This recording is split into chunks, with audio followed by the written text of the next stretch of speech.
OK， 嗨，大家好，我的名字是Dillon，我们是美国人来的，在纽约还有和旧金山 base 的 team，可是我对 blockchain 之类的东西中文还是挺差的，基本上就会讲英文。OK。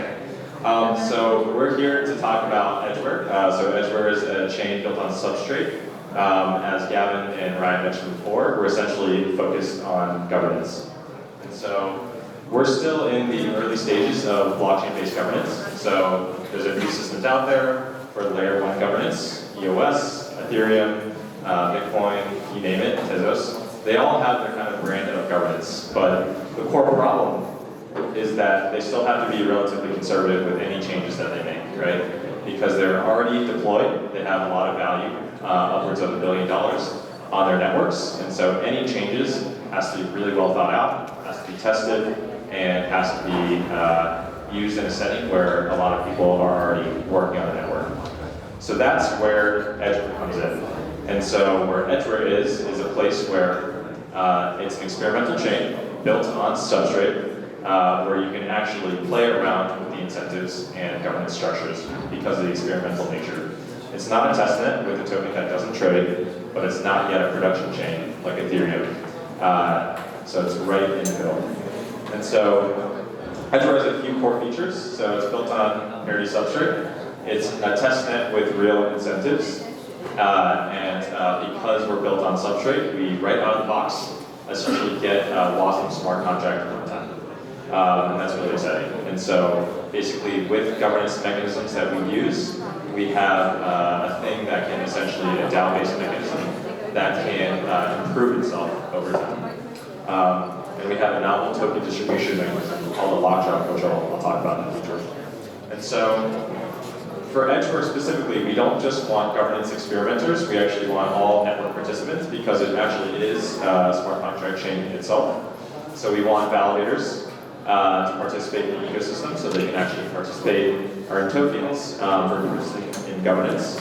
We want core devs who actually want to experiment and add scalability mechanisms that can be exported to other chains. Beyond that, we want governance developers who can actually experiment with different forms that can later be exported to Polkadot, later be exported to Ethereum, and other things like that. And so the biggest question that we're trying to answer is essentially, can core governance, can on-chain governance create something, create an ecosystem that is just as exciting as a company? And so the things that are actually built from this should be built on Substrate, built on a WASM runtime. It should include identity and addresses. It should include voting. It should include all these core features to make this whole ecosystem kind of exciting. And so to talk about Substrate a little more, what we get from it is essentially a lot of cool features right out of the box and a great ecosystem of experimentation. So there's a lot of core technology. As Gavin and Chen mentioned before, we have a lot of experimentation already happening. So a shafter chain, different types of consensus that we can swap in and out, and they should all be tested on Edgeware. And so what we're giving back to the community is essentially more governance mechanisms. And to talk about that a little bit more and how easy it actually is to build on Substrate. Since we first announced at Web3 in mid-October, we've kind of built out our core governance for a launch in March. And so what that looks like is actually an identity module which can essentially consume different identity claims, as well as a delegation module. So you can actually delegate your stake to someone else for the purpose of voting on different changes within the network, and a federated bridge from Ethereum, so you can send value over from that network back to Ethereum as well. And so since that time, we already have 500 or so interested experimenters, but we're always looking for more. We've built a governance relayer, and I'll show a few slides, and we're going to be launching a testnet in essentially 2 or 3 weeks. And so it's been really exciting, essentially, since Web3, because it's only been 1 or 2 months. And that just shows you how powerful Substrate is. It's super easy to build on, and it lets you focus on the core features that you'd like to. So just running through the governance relay quickly, this is kind of what it looks like. So thank you, Gavin. I don't know where you are right now, but thank you for featuring heavily in our mock-ups here. And so what this looks like essentially is just the homepage. Shows you kind of what an identity page looks like. And it shows you kind of like how you kind of see voting on different components. So it should be pretty simple.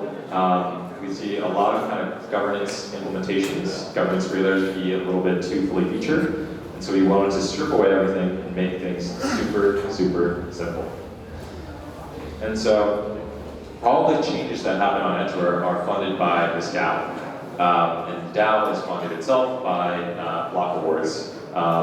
Normally, block rewards are allocated just to validators, but in our case, we allocate 50% of it or more. It's still parameter to be set to different participants in the ecosystem.